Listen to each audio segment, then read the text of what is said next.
Santlena Mangol Karaglasu Luhong Badudi Matang Sahida Hongsiko Atangna Ibema Hanadi Opiska Halakwada Fana Warasu Nang Uraga Faido Haujikti Nang Udre Amuka Helewaba Aduna Karatuna Honingine Santlena As Haha Kanase Ai Own Putka Fazan Lankiki Atangna Game Progressu Yare Nasanga Talao Asum Wari Sana Lakbana Santlen gi Yum Yorakle Santlena Sang Nusilauba Koina Naubasu Masakang Noba Atangsu Hoi Haibagum Nokfetona Santlen gi Matung Inarai Me Masu Mangolda Henchang Semduna Lairami Me Mana Nasidi Thingina Kaigino Ibema Santlena Imaton Babung Hoidasu Haifet Jangluraba Me Mana Oh Ibungosu Yaurai Karo Atangna Hoima Santlena Ima Nanaudi Me Mana Ada Larik Taminarakpa Mamanabi Laktana Koibanina Zatkine Santlena Ainadi Atanga Masakangna Hangena Tauraga Ado Atang Hawamuko Ai Chalo Laki Atangna Iche Lulranu Yare Ai Hankina Bataurage Santlena Hoi Aitindu Kilo Santlena Makuta Pairamba Bek to Tanam Laga Atang Butin Batorai Jatna Santlena Tingilae Garigado Ying Dana Fazana Toko Nandi Gari Tobodo Yam Kana Thoi Ai Mihulga Yaudeba Atang no Fetoraga Pakat Pigatorine Tamatama Tozakeko Santlen Yumyoga Hiroko Atangna Funny ma'am Lerak Matil Hajilak Paga Kontongda Atanga Santlen Galep to Nawari Sabata Ubada Sananu Koksau Funkai Kangsau Sounding Lakpagum Tawi Atangsu Gari Thoraga Chatkre Atangna Udana Bahaiduna Sananu Mamaiga do Lotli Atangna Chatkibaga Santlensu Manungda Changlai Me Maginak the Famlaga Santlena Imaton Nakupise Kadoduino Me Mana Maningi Jana Kajin Payana Karapide Kanghongo Sena Tobane Santlena Ado Imaton Mamangi Inkolse Mamaton Binangam Ladi Handuk Chow Hai Badaine Me Mana Haibanine Adumaina Adubu Aikoinadi Selaitabana Hanbangam Trishini Santlena Asimadi Handok Nabatose Yumama Lairaga Inkol Machedama Fawa Koidabase Yang Hangi Yam Noaiti Maroi Maka Magisu Kaitil the Tokbase Talle Me Mana Nangna Fani Kanbada Adu Adum Taurasi Sananu Susangai Santlena Hauzik the Halaine Ainadi Atangdo Nanga Masakang Hangena Puraglaga Lairamdine Sananuna Ai Koichaluraba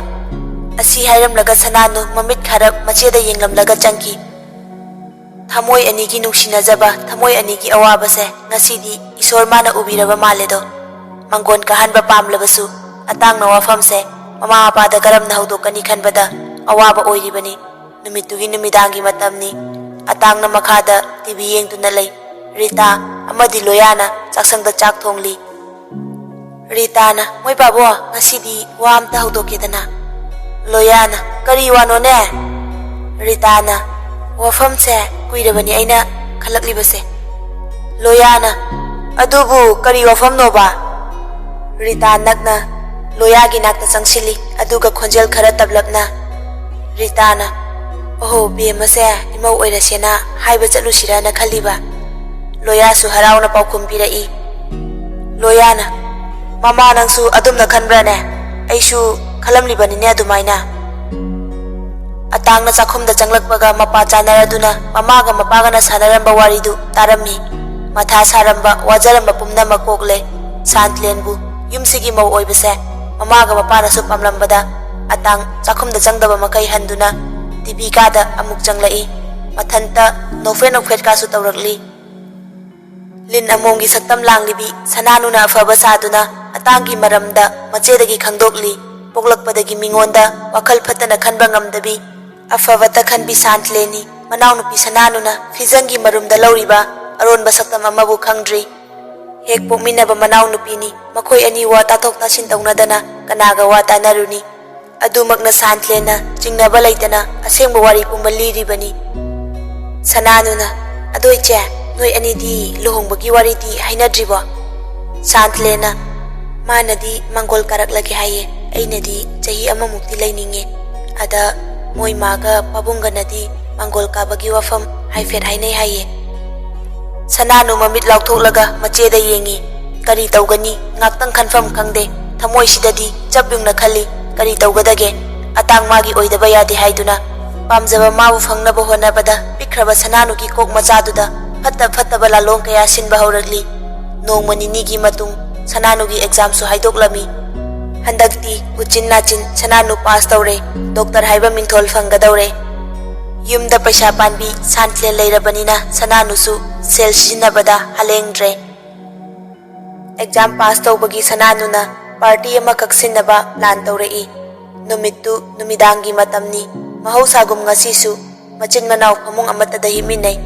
ꯁꯥꯟꯊꯂꯦꯟ ꯐꯃꯨꯡꯗ ꯐꯝꯂꯒ ꯂꯥꯏꯔꯤꯛ ꯌꯦꯡꯗꯨꯅ ꯂꯩ꯫ ꯁꯅꯥꯅꯨꯅ ꯇꯞꯂꯞ "ꯏꯆꯦ, ꯋꯥ ꯑꯃꯇ ꯍꯥꯏꯒꯦꯅ"꯫ ꯁꯥꯟꯊꯂꯦꯟꯁꯨ ꯇꯞꯂꯞ ꯈꯨꯝꯂꯛꯏ꯫ "ꯀꯩ ꯋꯥꯅꯣ ꯍꯥꯏꯌꯨꯅꯦ"꯫ ꯁꯅꯥꯅꯨ ꯐꯠ ꯍꯦꯛꯇ ꯍꯥꯏꯕꯁꯨ ꯉꯝꯗꯦ꯫ ꯏꯀꯥ ꯏꯌꯥ ꯇꯧꯗꯨꯅ ꯂꯩ꯫ ꯃꯇꯧꯗꯨ ꯎꯔꯒ ꯁꯥꯟꯊꯂꯦꯟꯅ "ꯍꯩꯃꯥ ꯀꯩꯗꯧꯔꯒꯦ"꯫ ꯅꯣꯛꯐꯦꯠ ꯇꯧꯔꯒ "ꯅꯪꯅ ꯍꯥꯏꯅꯤꯡꯂꯤꯗꯣ ꯀꯩꯅꯣꯁꯦ ꯐꯖꯅ ꯍꯥꯏꯌꯣꯕ ꯑꯩꯉꯣꯟꯗ"꯫ ꯁꯅꯥꯅꯨꯅ "ꯑꯩꯒ ꯑꯥꯗ ꯇꯝꯃꯤꯟꯅꯔꯛꯄ ꯏꯃꯥꯟꯅꯕꯤꯁꯤꯡꯁꯨ ꯃꯣꯏꯅ ꯑꯦꯛꯖꯥꯝ ꯄꯥꯁ ꯇꯧꯕꯗ ꯄꯥꯔꯇꯤ ꯃꯆꯥ ꯑꯃꯃꯝꯗꯤ ꯑꯗꯨꯝ ꯁꯤꯟꯈꯤ꯫ ꯑꯗꯨꯅ ꯑꯩꯒꯤꯁꯨ ꯑꯃꯇꯪ"꯫ ꯁꯅꯥꯅꯨꯅ ꯍꯥꯏꯅꯤꯡꯂꯤꯕ ꯋꯥꯗꯨ ꯒ꯭ꯌꯥꯟ ꯇꯥꯔꯦ ꯁꯥꯟꯊꯂꯦꯟꯁꯨ꯫ "ꯑꯗꯨꯒꯤ ꯑꯣꯏꯔꯦ ꯅꯪꯅ ꯉꯁꯥꯏꯈꯩ ꯀꯤꯔꯤꯗꯣ꯫ ꯑꯩꯈꯣꯏꯒꯤꯁꯨ ꯁꯤꯜꯂꯒ ꯂꯣꯏꯔꯦ ꯀꯩꯅꯣ꯫ ꯁꯤꯟꯗ ꯌꯥꯕ꯭ꯔꯥꯅꯦ ꯅꯪꯒꯤꯕꯣ꯫ ꯍꯧꯖꯤꯛꯇꯤ ꯅꯪꯁꯨ ꯗꯣꯛꯇꯔ ꯀꯥꯏꯗꯣ ꯑꯣꯏꯗꯧꯔꯕꯅꯦ꯫ ꯑꯗꯣ ꯀꯔꯤ ꯅꯨꯃꯤꯠꯇ ꯇꯧꯕ ꯄꯥꯝꯂꯤꯅꯣ ꯅꯪꯗꯤ"꯫ ꯁꯅꯥꯅꯨꯅ "ꯃꯟꯗꯦꯗ"꯫ ꯃꯟꯗꯦ ꯈꯨꯗꯤꯡꯒꯤ ꯁꯥꯟꯊꯂꯦꯟ ꯁ꯭ꯇꯥꯐ ꯃꯤꯇꯤꯡ ꯂꯩ꯫ ꯃꯤꯇꯤꯡꯁꯦ ꯃꯤꯁ ꯇꯧꯕ ꯁꯨꯡꯌꯥ ꯌꯥꯗꯦ ꯍꯥꯏꯕ ꯁꯅꯥꯅꯨꯁꯨ ꯈꯪꯂꯝꯃꯤ꯫ ꯃꯤꯇꯤꯡ ꯌꯥꯎꯗꯕ ꯌꯥꯗꯕꯅꯤꯅ ꯁꯥꯟꯊꯂꯦꯟ ꯀꯣꯂꯦꯖ ꯆꯠꯀꯅꯤ ꯍꯥꯏꯕꯁꯤꯁꯨ ꯁꯅꯥꯅꯨꯅ ꯈꯪꯉꯤ꯫ ꯁꯥꯟꯊꯂꯦꯟꯅ "ꯁꯟꯗꯦꯗ ꯁꯤꯟꯕꯗꯤ ꯀꯩ ꯀꯥꯏꯒꯦ"꯫ ꯁꯅꯥꯅꯨꯅ "ꯏꯆꯦ, ꯁꯟꯗꯦꯗꯗꯤ ꯃꯤ ꯌꯥꯝ ꯁꯪꯅꯗꯤꯌꯦ"꯫ ꯁꯥꯟꯊꯂꯦꯟ ꯊꯣꯏꯅ ꯐꯠꯇꯕ ꯋꯥꯈꯜ ꯇꯧꯗꯦ꯫ ꯁꯥꯟꯊꯂꯦꯟꯅ "ꯑꯣ ꯐꯔꯦ ꯐꯔꯦ, ꯅꯪꯅ ꯇꯧꯅꯤꯡꯕ ꯃꯇꯝꯗ ꯍꯦꯛ ꯇꯧꯔꯣ꯫ ꯑꯗꯣ ꯃꯐꯝꯗꯤ ꯀꯗꯥꯏꯗ ꯇꯧꯒꯦ ꯍꯥꯏꯅꯣ"꯫ ꯁꯅꯥꯅꯨꯅ "ꯍꯣꯇꯦꯜ ꯀ꯭ꯂꯥꯁꯤꯛꯇ"꯫ ꯁꯥꯟꯊꯂꯦꯟ ꯁꯅꯥꯅꯨꯗ ꯍꯥꯏꯐꯦꯠ ꯌꯦꯡꯉꯤ꯫ ꯑꯗꯨꯒ ꯃꯥꯒꯤ ꯕꯦꯒꯇꯒꯤ ATM ꯂꯧꯊꯣꯛꯇꯨꯅ ꯄꯤꯔꯛꯏ꯫ "ꯁꯦ, ꯁꯤꯗꯅꯦ 50K ꯃꯨꯛ ꯌꯥꯎꯕꯅꯦ꯫ ꯁꯤꯗꯒꯤ ꯅꯪꯒꯤ ꯗꯔꯀꯥꯔ ꯑꯣꯏꯕꯈꯩꯗꯣ ꯁꯤꯟꯅꯔꯣ"꯫ ꯁꯅꯥꯅꯨ ꯅꯣꯛꯐꯦꯠ ꯇꯧꯔꯒ "ꯍꯣꯏ ꯆꯦ"꯫ ꯑꯁꯨꯝꯅ ꯃꯟꯗꯦ ꯅꯨꯃꯤꯠꯁꯤꯗ ꯁꯤꯜꯂꯦ꯫ ꯁꯅꯥꯅꯨꯒꯤ ꯑꯁꯥ ꯅꯤꯡꯕ ꯊꯨꯡꯕꯒꯤ ꯃꯃꯤ ꯈꯔ ꯎꯔꯛꯄꯒꯨꯝ ꯇꯧꯔꯛꯂꯤ꯫ ꯃꯍꯥꯛꯀꯤ ꯄꯥꯔꯇꯤꯒꯤ ꯅꯃꯥꯗ ꯁꯅꯥꯅꯨꯅ ꯃꯅꯨꯡꯗ ꯀꯔꯤ ꯈꯜꯂꯤꯕ, ꯀꯔꯤ ꯂꯥꯂꯣꯡ ꯁꯤꯜꯂꯤ ꯀꯅꯥꯅꯁꯨ ꯈꯪꯕ ꯅꯠꯇꯦ꯫ ꯏꯄꯪ ꯄꯪꯖꯕꯤ ꯁꯥꯟꯊꯂꯦꯟꯗꯒꯤ ꯄꯨꯝꯅꯃꯛ ꯈꯪꯂꯕꯅꯤ꯫ ꯑꯇꯥꯡꯒꯤ ꯃꯔꯝꯗ ꯃꯃꯥꯟꯅꯕꯤ ꯁꯌꯥꯂꯤ ꯄꯨꯗꯨꯅ ꯑꯇꯥꯡꯒꯤ ꯑꯣꯐꯤꯁꯇ ꯂꯥꯛꯏ꯫ ꯁꯅꯥꯅꯨꯅ "ꯁꯥꯔ, ꯑꯃꯨꯛꯇ ꯆꯪꯖꯔꯛꯀꯦꯕ"꯫ ꯑꯇꯥꯡꯅ "ꯑꯧ ꯆꯪꯉꯛꯑꯣ"꯫ ꯑꯇꯥꯡ ꯐꯥꯏꯜ ꯑꯃ ꯌꯦꯡꯂꯤꯉꯩ ꯂꯥꯛꯂꯤꯕꯗꯨ ꯀꯅꯥꯅꯣ ꯈꯪꯗꯦ꯫ ꯃꯈꯣꯏ ꯑꯅꯤꯁꯨ ꯆꯪꯂꯛꯏ꯫ ꯑꯇꯥꯡꯅ ꯐꯥꯏꯜꯗ ꯑꯃꯨꯛ ꯃꯤꯠꯌꯦꯡ ꯊꯝꯂꯒ "ꯌꯥꯅꯤ ꯐꯝꯃꯣ"꯫ ꯃꯈꯣꯏ ꯑꯅꯤꯁꯨ ꯌꯦꯡꯅꯔꯒ ꯍꯥꯏꯐꯦꯠ ꯅꯣꯛꯂꯒ ꯐꯝꯊꯩ꯫ ꯐꯥꯏꯜꯗꯨ ꯅꯥꯀꯜꯗ ꯊꯝꯈ꯭ꯔꯒ ꯑꯇꯥꯡ ꯂꯥꯛꯂꯤꯕꯗꯨ ꯀꯅꯥꯅꯣ ꯍꯥꯏꯅ ꯌꯦꯡꯂꯛꯏ꯫ ꯁꯅꯥꯅꯨ ꯑꯣꯏꯔꯝꯕꯗꯨꯗ ꯄꯨꯡꯉꯛ ꯉꯛꯈ꯭ꯔꯦ꯫ ꯑꯇꯥꯡꯅ "ꯌꯥꯝ ꯊꯥꯖꯗꯦꯅ, ꯀꯩ ꯂꯩꯔꯦ"꯫ ꯁꯅꯥꯅꯨ ꯏꯔꯥꯡ ꯄꯨꯕ ꯃꯤꯅꯣꯛ ꯑꯃ ꯅꯣꯛꯂꯒ "ꯁꯥꯔꯗ ꯀꯩꯅꯣꯝꯃ ꯁꯨꯝ"꯫ ꯑꯇꯥꯡꯅ "ꯁꯥꯔꯒ ꯀꯧꯕꯤꯅꯨꯗ, ꯃꯤꯡ ꯑꯗꯨꯝ ꯀꯧꯕꯤꯌꯣ꯫ ꯁꯌꯥꯂꯤ, ꯅꯨꯡꯉꯥꯏꯔꯤꯀꯣ? ꯅꯪꯗꯤ ꯀꯗꯥꯏꯗ ꯄꯨꯔꯒꯦ"꯫ ꯁꯌꯥꯂꯤꯅ "ꯅꯨꯡꯉꯥꯏꯔꯤꯌꯦ ꯑꯇꯥꯡ, ꯔꯤꯝꯁꯇ ꯄꯨꯔꯦ"꯫ ꯑꯇꯥꯡꯅ "ꯐꯔꯦꯅꯦꯀꯣ? ꯑꯗꯣ ꯅꯣꯏ ꯑꯅꯤꯅ ꯑꯁꯨꯛ ꯊꯥꯖꯗꯅ ꯃꯐꯝꯁꯤꯗ ꯂꯥꯛꯂꯤꯁꯤꯕꯨ ꯀꯩ ꯂꯩꯒꯦ"꯫ ꯁꯅꯥꯅꯨꯅ "ꯀꯃꯤꯡ ꯃꯟꯗꯦꯁꯤꯗ ꯀ꯭ꯂꯥꯁꯤꯛ ꯍꯣꯇꯦꯜꯗ ꯑꯩꯅ ꯄꯥꯔꯇꯤ ꯑꯃꯈꯛ ꯁꯤꯟꯕ"꯫ ꯑꯇꯥꯡꯅ "ꯀꯔꯤ ꯃꯇꯥꯡꯒꯤ"꯫ ꯁꯅꯥꯅꯨꯅ "ꯍꯟꯗꯛ ꯑꯦꯛꯖꯥꯝ ꯄꯥꯁ ꯇꯧꯕꯒꯤ ꯑꯗꯨꯗ ꯁꯨꯝ ꯏꯆꯝ ꯆꯝꯅ ꯏꯃꯥꯟꯅꯕꯤ ꯃꯌꯥꯝ ꯄꯨꯟꯁꯦꯅ ꯁꯤꯟꯕ ꯄꯥꯔꯇꯤꯅꯦ꯫ ꯑꯗ ꯑꯩꯅ ꯅꯪꯕꯨꯁꯨ ꯌꯥꯝ ꯌꯥꯎꯍꯟꯅꯤꯡꯕ"꯫ ꯑꯇꯥꯡ ꯉꯥꯏꯍꯥꯛꯇꯪ ꯇꯨꯃꯤꯟꯅ ꯂꯩ꯫ ꯁꯅꯥꯅꯨꯅ "ꯂꯥꯛꯄ ꯇꯜꯂꯤꯔꯣ"꯫ ꯑꯇꯥꯡꯅ "ꯅꯠꯇꯦꯗ, ꯍꯣꯏ ꯑꯩ ꯁꯣꯏꯗꯅ ꯂꯥꯛꯀꯦ"꯫ ꯁꯅꯥꯅꯨꯅ "ꯁꯣꯏꯕ ꯌꯥꯗꯦꯀꯣ"꯫ ꯑꯇꯥꯡꯅ "ꯍꯣꯏ, ꯁꯣꯏꯔꯣꯏꯗ"꯫ ꯁꯅꯥꯅꯨꯅ "ꯌꯥꯝ ꯅꯨꯡꯉꯥꯏꯔꯦ, ꯑꯗꯨꯗꯤ ꯑꯩꯈꯣꯏ ꯑꯃꯨꯛ ꯊꯣꯛꯈ꯭ꯔꯒꯦ"꯫ ꯑꯇꯥꯡꯅ "ꯍꯣꯏ, ꯐꯔꯦ"꯫ ꯁꯥꯟꯊꯂꯦꯟꯒꯤ ꯊꯃꯣꯏꯅ ꯁꯅꯥꯅꯨꯕꯨ ꯑꯗꯨꯃꯛ ꯐꯅ ꯈꯜꯂꯤ꯫ ꯑꯗꯨꯒꯤꯁꯨ ꯃꯊꯛꯇ ꯗꯣꯛꯇꯔ ꯍꯥꯏꯕꯁꯦ ꯂꯥꯏꯔꯤꯛ ꯂꯥꯏꯁꯨ ꯍꯩꯔꯕ ꯃꯇꯤꯛ ꯆꯥꯔꯕ ꯃꯤꯁꯛ ꯑꯃꯅꯤꯗꯣ꯫ ꯃꯁꯥꯒꯤ ꯑꯐ ꯐꯠꯇ ꯀꯔꯤꯅꯣ ꯅꯤꯡꯊꯤꯅ ꯈꯪꯗꯣꯛꯄ ꯉꯝꯂꯕꯅꯤꯗꯣ꯫ ꯑꯗꯨꯅ ꯁꯅꯥꯅꯨꯅ ꯍꯥꯏꯕ ꯈꯨꯗꯤꯡ ꯁꯥꯟꯊꯂꯦꯟꯁꯨ ꯌꯥꯔꯝꯃꯤ꯫ ꯁꯥꯟꯊꯂꯦꯟꯅ ꯌꯥꯔꯕꯅꯤꯅ ꯃꯃꯥ ꯃꯄꯥꯁꯨ ꯀꯔꯤꯃꯠꯇ ꯍꯥꯏꯗ꯭ꯔꯦ꯫ ꯁꯅꯥꯅꯨꯒꯤ ꯋꯥꯈꯜꯅ ꯇꯁꯦꯡꯅ ꯃꯟꯗꯦ ꯅꯨꯃꯤꯠꯇꯣ ꯃꯆꯦꯒꯤ ꯃꯤꯇꯤꯡ ꯂꯩꯕꯅꯤꯅ ꯃꯆꯦ ꯂꯥꯛꯄ ꯌꯥꯔꯣꯏ ꯍꯥꯏꯕ ꯈꯟꯖꯈꯤꯕꯅꯤ꯫ ꯑꯗꯨꯕꯨ ꯁꯥꯟꯇꯂꯦꯟ ꯊꯥꯡꯖ ꯅꯨꯃꯤꯠꯇꯨ ꯅꯣꯡ ꯈꯔ ꯆꯣꯠꯈꯤꯕꯒꯤ ꯃꯁꯥꯗꯨ ꯑꯔꯨꯝ ꯍꯧꯔꯦ꯫ ꯁꯟꯗꯦ ꯅꯨꯃꯤꯠꯇꯒꯤ ꯁꯅꯥꯅꯨ ꯁꯌꯥꯂꯤꯒꯤ ꯃꯌꯨꯝꯗ ꯂꯩꯈ꯭ꯔꯦ꯫ ꯁꯥꯟꯇꯂꯦꯟꯁꯨ ꯌꯥꯝꯅ ꯀꯟꯅ ꯉꯝꯗꯕ ꯍꯥꯏꯕꯗꯣ ꯑꯣꯏꯔꯦ꯫ ꯃꯦꯃꯅ "ꯏꯕꯦꯝꯃ ꯁꯦ ꯋꯥꯇꯔ ꯕꯦꯒꯁꯦ ꯅꯈꯣꯡꯗ ꯑꯣꯝꯁꯤꯁꯦ"꯫ ꯃꯦꯃꯅ ꯋꯥꯇꯔ ꯕꯦꯒꯇꯨ ꯃꯈꯣꯡꯗ ꯑꯣꯝꯕꯤ꯫ ꯃꯦꯃꯅ "ꯑꯁ ꯅꯈꯣꯡꯁꯤꯗꯤ ꯑꯣꯟꯊꯣꯛꯅ ꯏꯪꯈ꯭ꯔꯦꯗ ꯇꯧꯔꯤꯁꯦ꯫ ꯅꯠꯇꯦ ꯅꯪꯕꯨ ꯒꯨꯂꯤ ꯑꯃꯇꯪꯗꯤ ꯆꯥꯁꯤꯟꯅꯕ ꯇꯧꯁꯤꯗꯅ"꯫ ꯁꯥꯟꯇꯂꯦꯟꯅ "ꯏꯃꯥꯇꯣꯟ ꯆꯥꯔꯔꯣꯏꯒꯦꯗ, ꯒꯨꯂꯤ ꯄꯨꯡꯆꯥ ꯆꯥꯕꯁꯨ ꯑꯐꯕ ꯅꯠꯇꯦ, ꯉꯝꯗ꯭ꯔꯒ ꯆꯥꯒꯦ"꯫ ꯃꯦꯃꯅ "ꯅꯪ ꯑꯗꯨꯝ ꯍꯤꯞꯄꯨꯀꯣ, ꯑꯩ ꯊꯕꯛ ꯏꯪꯈꯥꯡ ꯀꯩꯀꯩꯅꯣ ꯈꯔ ꯂꯣꯏꯁꯤꯜꯂꯨꯈꯤꯒꯦ"꯫ ꯍꯣꯏ ꯍꯥꯏꯕꯒꯨꯝ ꯁꯥꯟꯇꯂꯦꯟ ꯃꯉꯛꯇꯨ ꯅꯣꯝꯃꯤ꯫ ꯃꯦꯃ ꯊꯣꯛꯈꯤꯕꯒ ꯑꯇꯥꯡꯒꯤ ꯀꯣꯜ ꯂꯥꯛꯏ꯫ ꯁꯥꯟꯇꯂꯦꯟ ꯅꯣꯛꯐꯦꯠ ꯇꯧꯅ ꯄꯥꯏꯈꯠꯂꯤ꯫ "ꯍꯜꯂꯣ"꯫ ꯑꯇꯥꯡꯅ "ꯅꯥꯕ ꯈꯔ ꯐꯔꯕꯣ"꯫ ꯁꯥꯟꯇꯂꯦꯟꯅ "ꯑꯁ ꯀꯥꯏꯗꯩꯅꯣꯗ, ꯑꯔꯨꯝ ꯀꯟꯅ ꯍꯧꯔꯤ, ꯐꯩꯖꯨꯞ ꯃꯔꯣꯜꯅꯦ ꯁꯨꯞꯂꯒ ꯂꯩꯔꯤꯁꯦ"꯫ ꯑꯇꯥꯡꯅ "ꯍꯤꯗꯥꯛꯀ ꯆꯥꯗ꯭ꯔꯕꯣ"꯫ ꯁꯥꯟꯇꯂꯦꯟꯅ "ꯆꯥꯗꯦꯗ, ꯑꯩꯅ ꯆꯥꯔꯔꯣꯏꯒꯦꯅ ꯆꯥꯗꯕꯅꯦ, ꯐꯠꯇ꯭ꯔꯒ ꯆꯥꯒꯦ"꯫ ꯑꯇꯥꯡꯅ "ꯅꯪꯒꯤ ꯑꯗꯨꯒꯤ ꯀꯣꯛ ꯈꯨꯆꯥꯛꯇꯨꯅꯦ ꯑꯩꯅ ꯑꯃꯨꯛ ꯏ ꯀꯥꯔꯤꯗꯣ, ꯅꯥꯔꯗꯤ ꯍꯤꯗꯥꯛ ꯆꯥꯅꯤꯁꯦ ꯅꯪ ꯁꯨꯡꯈꯪ ꯈꯪꯗꯦꯅꯦ"꯫ ꯁꯥꯟꯇꯂꯦꯟꯅ "ꯑꯩꯁꯨ ꯈꯪꯉꯦꯕ"꯫ ꯑꯇꯥꯡꯅ "ꯈꯪꯕꯩꯔ ꯆꯥꯗ꯭ꯔꯤꯗꯣ, ꯅꯥꯕ ꯐꯔꯣ, ꯍꯌꯦꯡꯗꯤ ꯑꯩꯒ ꯊꯕꯛ ꯑꯝꯇ ꯆꯠꯂꯨꯁꯦꯕ"꯫ ꯁꯥꯟꯇꯂꯦꯟꯅ "ꯏꯁ ꯏꯕꯨꯡꯉꯣ, ꯍꯌꯦꯡꯁꯦ ꯃꯟꯗꯦꯅꯦ, ꯅꯥꯕ ꯐꯔꯁꯨ ꯊꯕꯛ ꯆꯠꯄꯗꯤ ꯌꯥꯔꯣꯏꯌꯦ, ꯃꯤꯇꯤꯡ ꯂꯩꯌꯦ"꯫ ꯑꯇꯥꯡꯅ "ꯑꯣ ꯀꯥꯎꯏꯅꯦ, ꯑꯗꯨ ꯑꯣꯏꯔꯁꯨ ꯍꯌꯦꯡꯗꯤ ꯆꯠꯂꯨꯁꯦꯕ"꯫ ꯁꯥꯟꯇꯂꯦꯟꯅ "ꯑꯁ ꯌꯥꯔꯣꯏ ꯍꯥꯏꯕ ꯑꯇꯥꯡ ꯅꯪꯕꯨ"꯫ ꯑꯇꯥꯡꯅ "ꯀꯔꯤꯒꯤ ꯌꯥꯗꯕꯅꯣ, ꯆꯠꯂꯨꯁꯦꯕ, ꯁꯛ ꯌꯥꯝ ꯅꯨꯡꯁꯤꯗꯕ ꯃꯤ ꯑꯃꯒꯤ ꯃꯃꯥꯡꯗ ꯅꯪ ꯄꯨꯔꯒ ꯑꯝꯇ ꯃꯨꯛꯀꯦ ꯇꯧꯕꯅꯦ"꯫ ꯁꯥꯟꯇꯂꯦꯟ ꯅꯣꯛꯂꯒ "ꯑꯁ ꯍꯥꯍꯥ, ꯅꯣꯛꯆꯅꯤꯡꯉꯦꯗ, ꯀꯅꯥꯒꯤ ꯃꯃꯥꯡꯗꯅꯣ ꯑꯩ ꯄꯨꯔꯒ ꯃꯨꯛꯇꯣꯏꯁꯤꯕꯣ"꯫ ꯑꯇꯥꯡꯅ "ꯂꯩꯅꯦ, ꯑꯗꯣ ꯆꯠꯂꯨꯁꯤꯀꯣ"꯫ ꯁꯥꯟꯇꯂꯦꯟꯅ "ꯃꯔꯩ ꯇꯧꯅꯣꯃꯤ ꯑꯇꯥꯡ, ꯌꯥꯔꯣꯏ ꯍꯥꯏꯕ, ꯅꯪꯁꯨ ꯈꯪꯂꯤ ꯅꯠꯇ꯭ꯔꯣ, ꯍꯥꯟꯅꯗꯒꯤ ꯃꯟꯗꯦꯁꯦ ꯑꯗꯨꯝ ꯀꯣꯂꯦꯖ ꯂꯦꯞꯄ ꯌꯥꯗꯦꯁꯦ, ꯐꯔꯗꯤ ꯑꯩꯁꯨ ꯀꯣꯂꯦꯖ ꯑꯣꯏꯅ ꯆꯠꯇꯣꯏꯅꯦ"꯫ ꯑꯇꯥꯡꯅ "ꯀꯣꯂꯦꯖꯀ ꯑꯩꯒ ꯀꯅꯥꯅ ꯍꯦꯟꯅ ꯂꯨꯏ, ꯈꯜꯂꯨ"꯫ ꯁꯥꯟꯇꯂꯦꯟꯅ "ꯑꯅꯤꯃꯛ ꯂꯨꯏꯌꯦ, ꯑꯗꯨꯅ ꯑꯅꯤꯗꯨꯒꯤ ꯃꯅꯨꯡꯗ ꯑꯃꯈꯛ ꯈꯟꯕꯗꯤ ꯑꯩ ꯉꯝꯃꯣꯏꯀꯣ"꯫ ꯑꯇꯥꯡꯅ "ꯀꯔꯤꯒꯤ ꯉꯝꯗꯕ, ꯑꯃ ꯈꯜꯂꯣ, ꯑꯩꯅ ꯅꯪ ꯄꯨꯅꯤꯡꯂꯤꯁꯦ ꯃꯔꯝ ꯂꯩꯌꯦꯃꯦ"꯫ ꯁꯥꯟꯇꯂꯦꯟꯅ "ꯀꯔꯤ ꯃꯔꯝꯅꯣꯕ ꯑꯗꯨꯕꯣ"꯫ ꯑꯇꯥꯡꯅ "ꯊꯥꯏꯅ ꯑꯩꯅ ꯅꯪꯉꯣꯟꯗ ꯍꯥꯏꯈꯤꯕꯗꯣ, ꯁꯤꯂꯣꯡꯗ ꯁꯅꯥꯅꯨ ꯀꯧꯕ ꯄꯛꯇꯕꯤ ꯅꯨꯄꯤ ꯑꯃ ꯂꯩ ꯍꯥꯏꯈꯤꯗ꯭ꯔꯥ, ꯑꯗꯨ ꯅꯨꯄꯤꯗꯣ ꯅꯍꯥꯟ ꯅꯣꯡꯃ ꯑꯩꯒꯤ ꯑꯣꯐꯤꯁꯇ ꯂꯥꯛꯑꯝꯃꯦ"꯫ ꯁꯥꯟꯇꯂꯦꯟꯅ "ꯀꯔꯤ ꯍꯥꯏꯔꯤꯕ"꯫ ꯑꯇꯥꯡꯅ "ꯑꯣ ꯍꯌꯦꯡꯁꯦ ꯃꯥꯅ ꯄꯥꯔꯇꯤ ꯑꯃ ꯁꯤꯜꯂꯤ, ꯃꯥ ꯑꯦꯛꯖꯥꯝ ꯄꯥꯁ ꯇꯧꯕꯒꯤ, ꯑꯗꯨ ꯂꯥꯛꯇꯕ ꯌꯥꯔꯣꯏ ꯍꯥꯏꯔꯝꯃꯦ꯫ ꯃꯈꯣꯏ ꯑꯅꯤ ꯂꯥꯛꯂꯒ ꯀꯟꯅ ꯍꯥꯏꯔꯝꯕꯗꯨꯗ ꯑꯩ ꯆꯠꯇꯕꯁꯨ ꯑꯃꯨꯛ ꯅꯨꯡꯉꯥꯏꯔꯣꯏꯗꯕ, ꯑꯗꯨꯒꯤꯅꯤ ꯑꯩꯅ ꯅꯪ ꯆꯠꯁꯦ ꯍꯥꯏꯔꯤꯁꯦ"꯫ ꯑꯇꯥꯡꯒꯤ ꯋꯥ ꯇꯥꯕꯗ ꯁꯥꯟꯇꯂꯦꯟ ꯃꯪꯒ ꯆꯞ ꯃꯥꯟꯅꯈ꯭ꯔꯦ꯫ ꯃꯥꯏꯊꯣꯡꯗ ꯇꯥꯔꯝꯕ ꯍꯔꯥꯎ ꯅꯨꯡꯉꯥꯏꯕꯒꯤ ꯁꯛꯇꯝ ꯑꯗꯨ ꯈꯪꯍꯟ ꯍꯟꯖꯤꯟꯈꯤ, ꯈꯨꯝꯐꯝ ꯈꯪꯗꯦ꯫ ꯁꯅꯥꯅꯨꯅ ꯈꯜꯂꯤꯕꯁꯤ ꯀꯔꯤꯅꯣ ꯍꯥꯏꯗꯨꯅ ꯃꯊꯟꯇ ꯊꯃꯣꯏꯅꯨꯡꯗ ꯈꯟꯖꯔꯛꯏ꯫ ꯑꯇꯥꯡꯅ "ꯍꯜꯂꯣ ꯃꯤꯈꯨꯕꯤ, ꯇꯥꯗ꯭ꯔꯕꯣ"꯫ ꯁꯥꯟꯇꯂꯦꯟꯅ "ꯍꯥꯎ ꯇꯥꯏꯌꯦ"꯫ ꯑꯇꯥꯡꯅ "ꯀꯩꯗꯧꯔꯦ ꯇꯨꯃꯤꯟ ꯂꯩꯔꯗꯤ"꯫ ꯁꯥꯟꯇꯂꯦꯟꯅ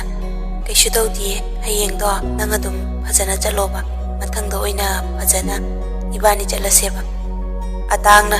"ꯌꯥꯔꯣꯏꯀꯣ, ꯑꯩꯗꯤ ꯅꯪ ꯆꯠꯇꯕ"꯫ ꯁꯥꯟꯇꯂꯦꯟꯅ "ꯍꯣꯏꯁꯦ, ꯍꯌꯦꯡ ꯈꯟꯅꯔꯁꯦ, ꯑꯩ ꯍꯧꯖꯤꯛ ꯉꯥꯛꯇꯪ ꯄꯣꯊꯥꯒꯦ"꯫ ꯑꯇꯥꯡꯅ "ꯍꯣꯏ ꯐꯔꯦ, ꯄꯣꯊꯥꯔꯣ, ꯅꯁꯥꯒꯗꯣ ꯏꯪꯍꯟꯒꯅꯨꯀꯣ, ꯑꯗꯣ ꯒꯨꯂꯤꯗꯤ ꯆꯥꯔꯣꯀꯣ ꯅꯥꯕ ꯐꯅꯕ"꯫ ꯁꯥꯟꯇꯂꯦꯟꯅ "ꯍꯣꯏ"꯫ ꯐꯣꯟ ꯊꯝꯈꯤꯕꯒ ꯁꯥꯟꯇꯂꯦꯟ ꯁꯣꯔ ꯁꯥꯡꯅ ꯍꯣꯟꯗꯣꯛꯏ꯫ ꯑꯇꯥꯡ ꯑꯃꯗꯤ ꯃꯅꯥꯎꯅꯨꯄꯤ ꯁꯅꯥꯅꯨ, ꯃꯈꯣꯏ ꯑꯅꯤꯒꯤ ꯃꯔꯛꯇ ꯃꯔꯤ ꯑꯃ ꯂꯩꯔꯕ ꯖꯥꯠꯂ ꯍꯥꯏꯗꯨꯅ ꯁꯥꯟꯇꯂꯦꯟ ꯃꯊꯟꯇ ꯐꯠꯇꯕ ꯋꯥꯈꯜ ꯈꯟꯖꯔꯛꯏ꯫ ꯃꯊꯪꯒꯤ ꯅꯨꯃꯤꯠꯅꯤ, ꯁꯅꯥꯅꯨꯒꯤ ꯄꯥꯔꯇꯤ ꯅꯨꯃꯤꯠꯅꯤ꯫ ꯁꯅꯥꯅꯨ ꯀꯦꯕ ꯌꯥꯕ ꯀꯦꯔꯦ꯫ ꯑꯇꯥꯡꯕꯨꯅ ꯀꯧꯔꯒ ꯔꯤꯆꯥꯔꯠꯄꯨꯅ ꯍꯥꯏꯕꯤꯗ꯭ꯔꯦ꯫ ꯑꯌꯨꯛꯀꯤ ꯃꯇꯝꯗꯒꯤ ꯑꯇꯥꯡꯁꯨ ꯁꯥꯟꯇꯂꯦꯟꯗ ꯆꯠꯅꯕ ꯍꯥꯏꯔꯤ, ꯑꯗꯨꯕꯨ ꯁꯥꯟꯇꯂꯦꯟꯁꯨ ꯃꯁꯥ ꯉꯝꯗꯕꯅꯤꯅ ꯆꯠꯁꯤ ꯃꯌꯥꯗ꯭ꯔꯦ꯫ ꯑꯇꯥꯡ ꯁꯥꯎꯔꯞ "ꯑꯩ ꯂꯧꯕ ꯂꯥꯛꯂꯒꯦ, ꯉꯥꯛꯇꯪ ꯆꯠꯂꯨꯁꯤ ꯍꯥꯏꯁꯦ ꯅꯪ ꯀꯌꯥꯝ ꯀꯥꯏꯔꯒꯦꯕ"꯫ ꯁꯥꯟꯇꯂꯦꯟꯅ "ꯑꯇꯥꯡ ꯅꯪ ꯒ꯭ꯌꯥꯟ ꯇꯥꯗꯕ ꯇꯧꯅꯨꯗ, ꯑꯩ ꯏꯁꯥꯁꯦ ꯅꯨꯡꯉꯥꯏꯇꯦ, ꯆꯠꯄ ꯇꯜꯂꯦꯃꯦ"꯫ ꯑꯇꯥꯡꯅ "ꯀꯔꯤꯒꯤ ꯇꯟꯕꯅꯣ, ꯀꯩꯁꯨ ꯀꯨꯏꯔꯣꯏ"꯫ ꯁꯥꯟꯇꯂꯦꯟꯅ "ꯅꯨꯡꯁꯤꯠ ꯑꯃꯨꯛ ꯐꯨꯅꯤ, ꯀꯣꯂꯦꯖ ꯐꯥꯎ ꯆꯠꯇ꯭ꯔꯒ ꯑꯩ ꯆꯠꯄꯗꯨ ꯅꯨꯡꯉꯥꯏꯇꯦꯕ"꯫ ꯑꯇꯥꯡ ꯐꯤꯡꯒꯠꯂꯛꯏ꯫ ꯑꯇꯥꯡꯅ "ꯉꯁꯤ ꯅꯪꯅ ꯆꯠꯁꯦ ꯌꯥꯗ꯭ꯔꯤꯁꯦ ꯀꯩꯒꯤꯅꯣꯕ"꯫ ꯁꯥꯟꯇꯂꯦꯟꯅ "ꯑꯩ ꯏꯁꯥ ꯉꯝꯗꯦꯁꯦ ꯅꯪ ꯈꯪꯂꯤꯕ ꯅꯠꯇ꯭ꯔꯣ, Atangna aisu khange adu aisu ngaktang chaluseba ai thanta chatpado talleba Santhlena Marayam tawgadawa oiradi yare thamo phone tu fatkak thalaga off thamjili atangsu hanjin hanjin tawbani adubu off leire office yorudabadi yadabanina atangsu ngayakti office ta changlaga party mafam da lagle mafam du ningthijana fajana leitinglami atang ubada sananu ithak irang khangin hengatli Richard chu leirambaduda atangsu Richard ko oina leire atangna bai nungairi banatro Richard na nungairi haiba tariye khatli sananu su chana bakhara paiduna changlai sananu na atang se kai khara saw ko atang su nokpe tawna achapotu haifet chingsilli sananu na amu makha tarai sananu na Richard nang ngaktang leiba yakhidoi natro atanga ngak leiminaro ai chomda kai ot pa yengluge ko Richard na hoi sananu amu mamanabi mayam leiriba adomda thek tuna changkhre ngasi gi party se yuga su yauri atang su Santlenga khara sauna khibaduda khara thakchille ngaihak leiraga Richard su hospital da chatkadaba leibana chatkirami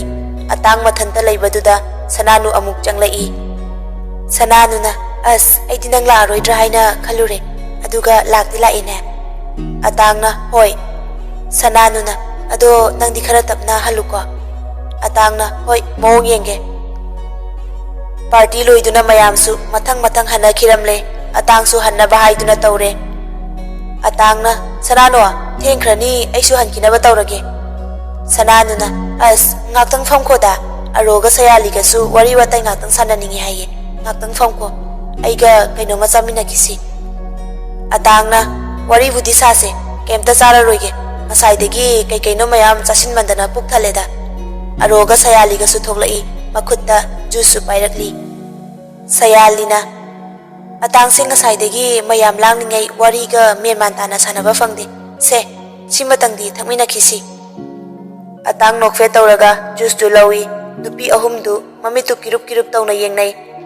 atang di kaisu khandana juice tu thai atang noklaga ngasigi party se yam phajana sinkhre ko sananu mamitu kirup yenglaga hoi juice sum thaklambadagi atang makhutta pairamba glass su laimaida pop launa thadaki makhutuna makoktu da haifet pairaga atang chumna famlambadu sofa du da haithakre sananu na tapna jangsinduna atangi masa nomlaga yengi adubu atang karisu khangdre asibaga chapmanakre madu uraga sananu khana noklai aduga hairai ha hojikti aigi oirani aigi khut chaledana mamanabi anida amuk fat onsilaga ain haibado kauganu khangabra hayeng pakhum manadradi farak tanani arona gyan ta jaibema asi kamai tawbano sananuna aina room ama book tawrabani aduda pusilage sayalina nangi ningba thungladawani na nungairene ko sananu thamoi pena nokjai security tawraga atangbu sananu na book tawba room du da pusille atangi phone su off thamjile sananu gisu asomdana thinjilakla fawbada atang halaktabadudadi mama papa su pakhatnare Santlen su adu mangai mande numiki numidang wairamda haigalaklagi hairaga sananu halaktabadudadi kaidoba yawra janu haiduna khalai sayalida phone tawba matamdana makhoidagi chatlani haiduna thokre haina khumlai numidangi chak ising chanakre adubu sananu di halakpa kawba laitre Ulana hojik fawba halaktene fatanungda thoklamgadra wakhal si laitadre ne Santlena baba kaisu henjana khanjin birunuda me mana is nupi machani chenjong torom ladi faido adudi natraduna hojik matamda tariba pau aduda halame aduda shirame as hojik matam sida ningol pokpai khoise onthokna wakreda Santlena imadon parese hojik faw halaktrabanina hayeng nongan bangairasi Kulana bema nangsu arumdo yan handribanina pota jaruro Santlen pakhum piramdana magi kada changlai phone puthokduna sananu da call tawi adubu off adumak leire atangda amu call tawi ngasai saukhibaduna off thamjila male khalle hek irem khaki manawni Santlena sananu budi thawai dagi su hena nungsijai sananu na halaktrabada Santlen su tumthaba yade nonganba ngaiduna leire. Asomdana kamdauri Sananuna wa mathak thangba yanaba mawongda sille atangi litliba furit lauthokpire pamungduda fazana hifalle Sananusu hakchangda fi amata thongdana atangi manakta hipthai atang mikap thoklakpada nongan phung tawramle mikap thoklaklaga amitu olaga yengi mahakna leiribasi kadaidano haiduna ngahaktang khanjanai atangi pambomda mon khangnaraga makhut namana mangonda kolaga hiplamba Sananu ubada atang swai lawi matai manau amagum himinnaramliba fiwam ubada atang amuka hena chamamnakre atangi makhutnasu Sananuda kolammi kolamba makhuttu fat lauthoi Sananubu amuk inthoklaga atang fuk haugatli Sananusu mikap thoklai atangi mamangda haifet ikaiba saraga Sananu phajuptuna masa pumba kupsilli atang mamit kharap Sananuda yengi washroom da changlaga mamai mamit tathoi mirror da yenglaga mathanta thodokse karamna thokhribano haiduna wakhal khanjai adubu atangi wakhalna lamba phangdre karamna oiramlino haiba washroom dagi thoraklaga atang phone du yengi off lairambasida amuk Sananu da sauna yenglai Sananu dress sesin basu taude faijuptuna kuplaga tasinduna adumaklai phone du on hek tawbaga loyagi call hana lai atang kari khumgani khumpham khangdraduna paikhatre Santlengi message sulai tawfam khangda atang tumina famduna lei chilhai phabi Sananu yam tapa khonjel amada yumlomda pau amatang wa haiba loifatringai atang mamitu imu ngangladuna Sananu da yenglai Sananu su mityengduda makha taruba ngamda tumina laikre atang sauna Sananu gi manakta changlaktuna makhut aniduna famungda namlaga masadu kolap lepladuna Sananu da munna yenglaga thodokse karamna oikhibana Sananu khumde tumina lai atang na khon kalap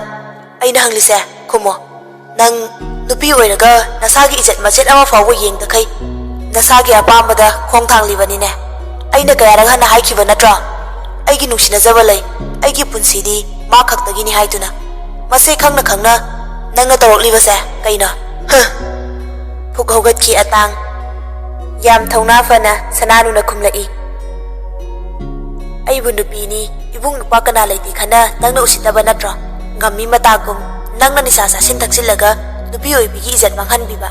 wa chauthораklani haiduna aibu chelasi haiduna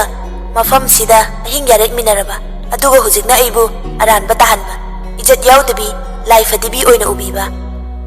asi hairaduna Sananu kaplai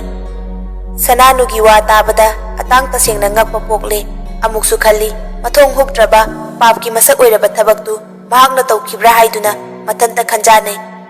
mikap tholakpada makhoi anina leiminaramba phibam atang mathanta khanfam khangde